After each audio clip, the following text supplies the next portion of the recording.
इस कथा को सुनना।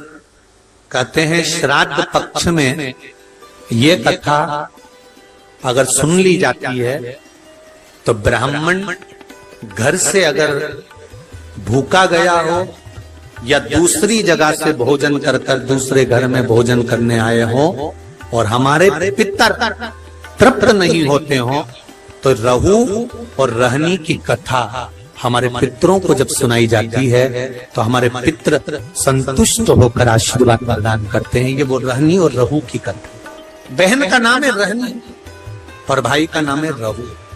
बड़ी सुंदर भाई बहन की शादी हो गई, किसी कारणवश रहनी का पति चले गए, समाप्त हो गए, पर रहनी शिव भक्ति से दूर नहीं है। रहनी शंकर जी की आराधना में डूबी रहती, रहनी शिव भक्ति में लगी रहती। संपूर्ण आस्था चैनल के श्रोता, फेसबुक यूट्यूब के श्रोता और इस अशोक नगर के सभी श्रोता दिल से सुनिएगा। इस कथा को श्राद्ध पक्ष में अवश्य सुनना चाहिए। रहनी जिसका पति नहीं, घर में 2 बच्चे हैं, छोटे हैं बहुत, और ये रहनी और रहू ये दोनों बहन भाई हैं। रहनी के माता पिता भी नहीं है, सास ससुर भी नहीं है, पति भी नहीं है, केवल घर में 2 बच्चे हैं। लकड़ी संविदा तोड़ कर लाती है और उसको बेचकर देकर थोड़ा सा चना इकट्ठा कर अपने बच्चों का पेट भर देती। भाई रहू जिसकी धर्म पत्नी थोड़ी प्रीत था, ससुराल में कम थी। एक बात का थोड़ा स्मरण रहे अपने जीवन में।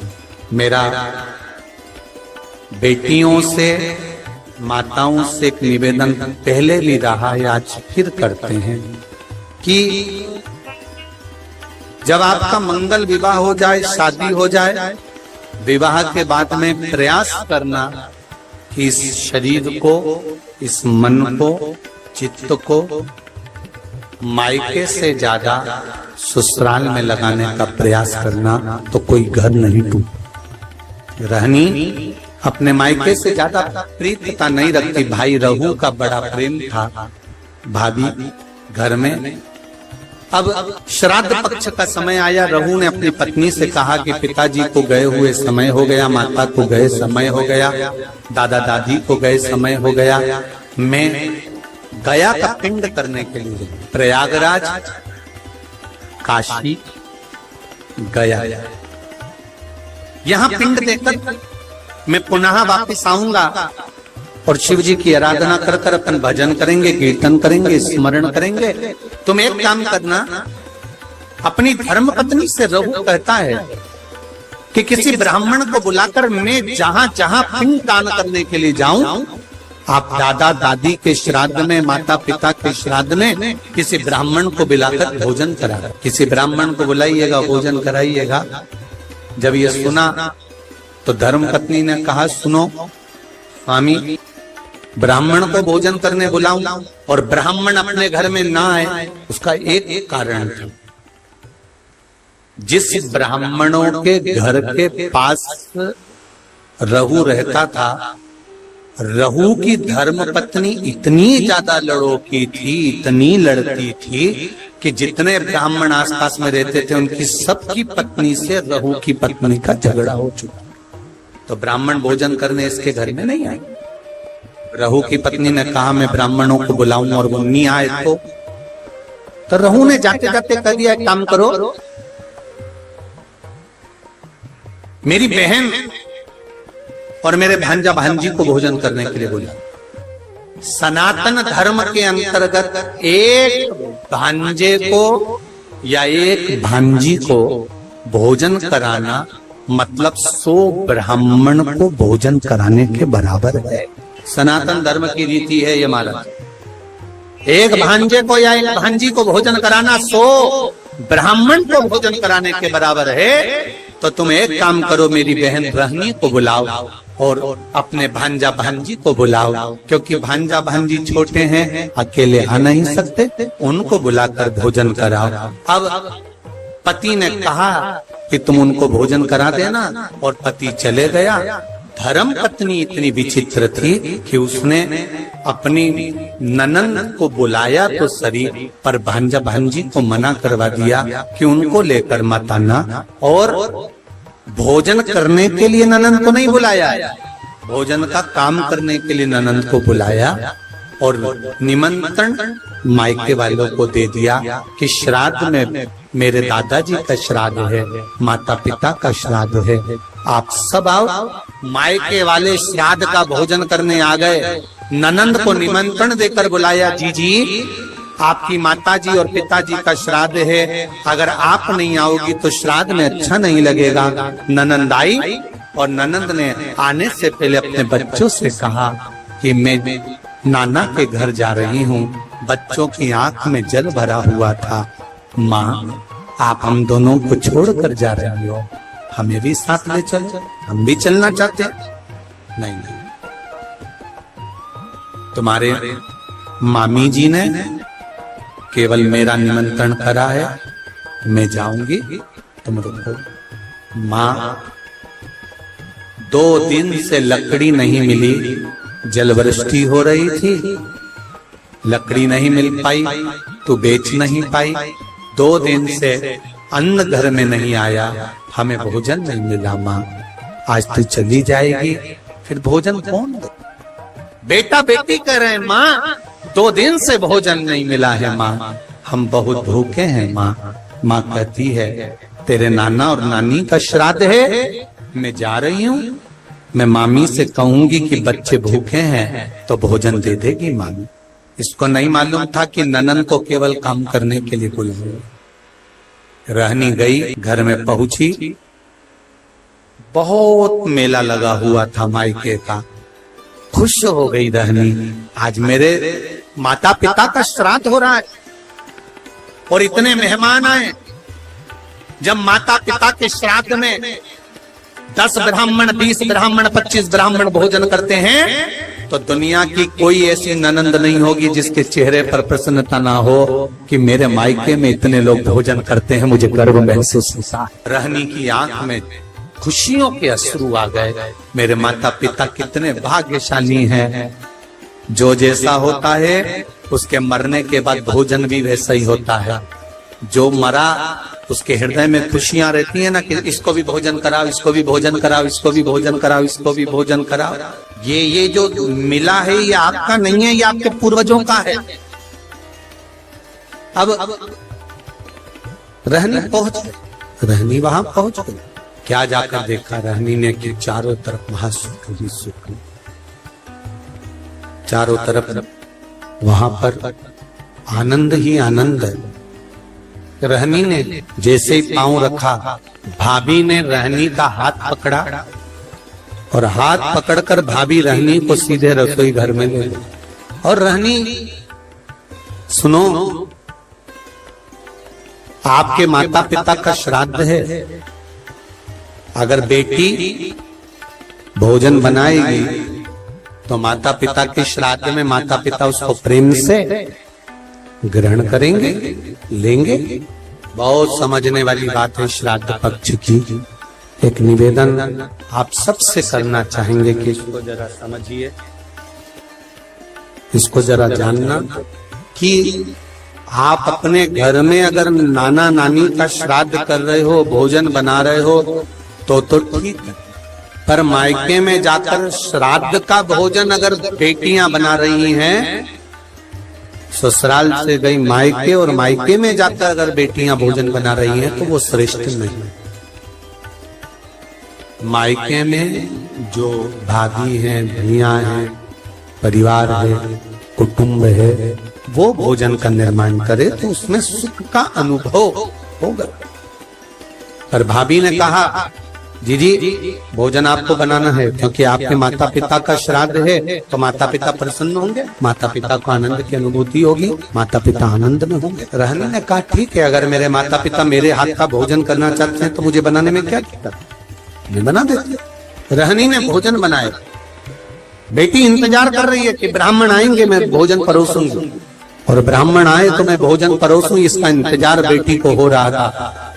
पर रहनी ने देखा ना कोई ब्राह्मण आया, ना कोई संत आया, ना कोई सदगुरु आया, ना कोई वहां भोजन करने के लिए पहुंचा। अगर वहां पर पहुंचे तो केवल भाभी के मायके वाले पहुंचे, जो सब भोजन करने के लिए लग गए। और रहनी से कहा गया कि इन सबको भोजन परोस दिया जाए। भोजन परोसा गया, सबने खाया।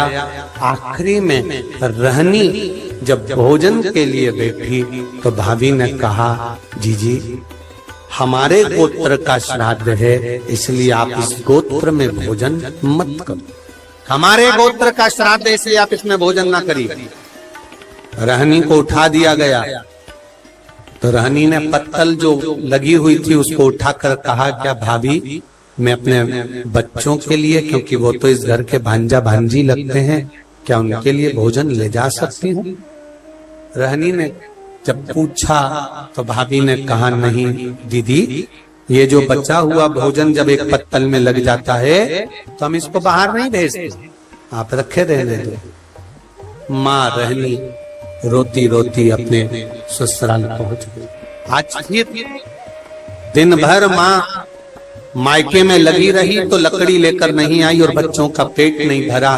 बच्चे 3 दिन के भूख से बिलख रहे थे, आंख में आंसू थे। माँ भी आज रो रही थी कि जिस मायके में बेटी जाती थी कभी माँ बाप उसको भूखा नहीं आने देते थे, और भूखा तो भूखा, कभी माँ बाप उसको खाली नहीं आने देते थे, कुछ ना कुछ रखकर अवश्य भेजते थे। आज वो मायके से भूखी भी गई और कुछ भांजा भांजी के लिए भी नहीं दिए। रहनी ने विचार करा कि मेरे परिवार में मेरे बच्चे भूखे हैं, क्या करूं? रो रही है, आंख से आंसू निकल रहा है, बच्चे माँ की गोद में आकर बैठ गए। माँ कुछ खाने का दे दे। माँ ने कहा एक काम करती हूँ, मैं पड़ोसी के यहाँ जाती हूँ। और रहनी पड़ोसी के यहाँ गई। पड़ोसी के यहाँ जाकर हाथ जोड़कर कहा, मेरे बच्चे भूखे, क्या थोड़ा सा भोजन मिल सकता? पड़ोसी ने कहा कि भोजन तो था, पर अब भी हमने गाय माता को दे दिया, अब भोजन बचा। रहनी रो रही, रहनी की आंख में जल और रहनी रोती रोती आंखों में जल भरी हुई घर पहुंच गई। बच्चे बिलख पड़े, माँ भूख लगी। बच्चे बिलख रहे थे। भाई रहू गया जी में जो पिंडदान कर रहा था, जैसे ही पिंड बनाए, पिंड सारे के साले जितने थे वो काले पड़ गए। उसमें काली तिल भी नहीं डाली तो भी काले पड़ गए। पिंडदान करा, पंडित जी से पूछा ब्राह्मण देवता, मैंने पिंडदान करा, पर ये पिंड जो बनाए गए हैं ये सारे के सारे काले पड़ गए हैं, इन पिंड का काला पड़ना क्या कारण? ये पिंड काले क्यों पड़ गए? क्या कारण है कि पिंड काले हो गए? ब्राह्मण देवता ने कहा कि जब घर में सब ब्राह्मण भोजन कर रहे हो, सब परिवार के लोग भोजन कर रहे हो, और घर के भांजा भांजी के नैनों में भूख के कारण जल होता है, तब ये पिंड काले पड़ जाते हैं। हमको लगता है आपके भांजा भांजी भूख से बिलख रहे हैं। रहू ने कहा ऐसा हो ही नहीं सकता। रहू बोले ये नहीं हो सकता, मैं अपनी धर्म पत्नी को कहकर आया हूं कि अगर ब्राह्मण भोजन करने ना आए तो मेरी बहन को भोजन करने बुलाना, भांजा भांजी को भोजन करने बुलाना। तो ये हो नहीं सकता कि भांजा भांजी भूखे हों। आप पता करना, पिंड काला जभी पड़ता है जब भांजा भांजी भोजन नहीं करे हों और भूखे बैठे। महाराज, शिव महापुराण की कथा यहाँ तक कहती है, अगर आपके घर में ब्राह्मण भोजन करने आए हैं और अगर घर में बहन बेटियां हैं, भांजा भांजी हैं, तो इंतजार मत करना कि ब्राह्मण उठेंगे इसके बाद हम भांजा भांजी को भोजन देंगे। आप तो ब्राह्मण के साथ भांजा भांजी को भी भोजन करने बिठा सकते हो या पहले भी जिमा सकते हो, उसमें कोई दोष, उसमें कोई दोष नहीं। भांजा भांजी अगर भोजन करे तो उसमें दोष नहीं। आप जिमाओ। रहनी के बच्चे भूखे बिलख रहे, रहू को रहा नहीं गया, गया जी का पिंड कर कर रहू सीधे घर पहुंचा। घर में जाकर पत्नी से पूछा, क्यों मेरी बहन आई थी? हाँ, ना मानो तो पूछ लो सभी से, बहन आई थी कि नहीं आई थी? सबने कह दिया आई थी, रहनी आई थी। हाँ, तो इसको लगा कि रहनी आई थी तो बच्चे भी आए होंगे, इसने नहीं पूछा। घर गया बहन को, दीदी, ओ दीदी। हाँ भैया, वीरा क्या हो गया? दीदी, जिस दिन मैं पिंडदान करने के लिए गया था, जिस दिन मैंने पिंड दिया, उस दिन तेरे बच्चे क्या भूखे थे बहन? क्या तेरे बच्चे भूखे थे?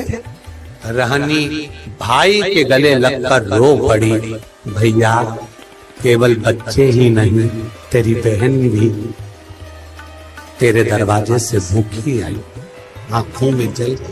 तो चिंता मत कर बहन, मेरे माता पिता और इन भांजा भांजी के नाना नानी का श्राद्ध अब इस घर में करना। मैं विश्वास से कहता हूं बहन कि पितृदेव कृपा जरूर करेगा। कर भैया, भोजन होता तो मैं अपने बच्चों को ना करा देती, तो क्यों चिंता करता? कल मैं भोजन भेजूंगा, तू श्राद्ध की तैयारी कर। तैयारी श्राद्ध की। भाई ने बैलगाड़ी में सामान भरवाया, भेजने लगे। जैसे ही बैलगाड़ी में सामान भरकर भेजा, पत्नी ने पूछ लिया, इतना सारा आटा चावल शक्कर घी कहाँ जा रहा है? पति ने कह दिया, सारा की सारा मायके वालों को थोड़ा सा घाटा लग गया तुम्हारे, तो उनके यहाँ भेजा जा रहा है। अब मायके वालों का कहकर वो सामान सारा की सारा भेज दिया बहन के घर में। बहन के घर में सामग्री तो पहुंच गई, पिंड की श्राद्ध की तैयारी हो गई। भोजन करने के लिए ब्राह्मण संत साधु भी आ गए, भोजन किया। जब आखिरी का दिन था, अमावस्या का दिन, आर्यमा स्वामी जब पितरों को लेने के लिए आए, सब पितर इकट्ठे हुए। सबसे पूछा गया, आपको श्राद्ध पक्ष में अच्छे से भोजन तो मिला? आर्यमा स्वामी सबसे पूछते हैं, सबको भोजन तो मिला? सबने हाथ ऊंचे कर कर कहा, आर्यमा स्वामी, हम पितरों को अपने अपने घर में भरपेट भोजन मिला। पर रहनी के माता पिता की आंख से आंसू बहे। रहनी कि माता पिता की आंख से आंसू बह रहे हैं। रहनी के माता पिता रो रहे थे तो पूछा, पितरों के स्वामी आर्यमा ने, क्या बात है, आप रो रहे हो? आपकी आंख में से आंसू गिर रहे हैं? क्या हुआ, क्यों रो रहे हो? रोने का कारण क्या है? कहा, मेरे बेटे के घर गई थी भोजन करने के लिए, पर वहां तो मायके वाले जिम रहे थे तो भोजन नहीं मिला। पंचमी का श्राद्ध था हमारा, हम गए थे, भोजन नहीं मिला। तो